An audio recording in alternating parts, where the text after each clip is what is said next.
అయోధ్యలో రామాలయం నిర్మాణం తర్వాత జరిగిన పార్లమెంట్ ఎన్నికల్లో, అంటే రీసెంట్గా జరిగిన పార్లమెంట్ ఎన్నికల్లో అయోధ్య పార్లమెంటు సీట్లో, అయోధ్య ఏదైతే పట్టణం ఉందో దానికి సంబంధించిన పార్లమెంట్ సీట్లో బీజేపీ ఓడిపోయింది.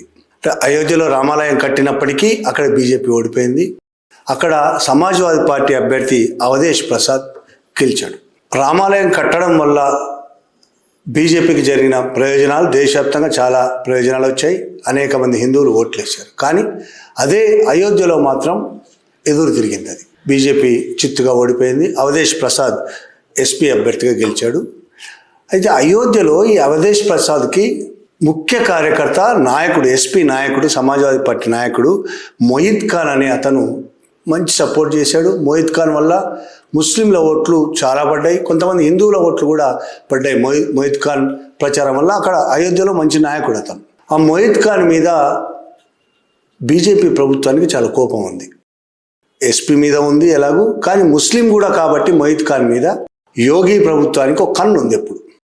ఆ నేపథ్యంలో మొయిద్ ఖాన్కి ఒక బేకరీ ఉంది, ఒక షాపింగ్ కాంప్లెక్స్ కూడా ఉంది. దాని మీద ఆధారపడి ఆయన బతుకుతుంటాడు. ఆ బేకరీలో పనిచేస్తున్న ఒక 12 ఏళ్ల బాలిక రేప్ జరిగింది. అప్పటికే మొయిద్ ఖాన్ మీద ఒక కన్నేసి ఉంచిన యోగి ఆదిత్యనాథ్ ప్రభుత్వం ఇది మంచి అవకాశంగా తీసుకుంది. ఆ అమ్మాయి రేప్ జరగడంతో ఆ కేసుని ఆ బేకరీలో పనిచేస్తున్న రాజు ఖాన్ అనే అతను వర్కర్ మీద, మొయిద్ ఖాన్ అనే ఓనర్ మీద, అంటే ఈ సమాజ్వాదీ పార్టీ నాయకుడి మీద కేసు పెట్టించారు. బీజేపీ వాళ్ళు ఒత్తిడి తెచ్చి రాజు ఖాన్ మీదనే కేసు పెట్టకుండా ఇతని మీద కూడా, ఎస్పీ నాయకుడి మీద కూడా బలవంతంగా కేసు పెట్టించారు.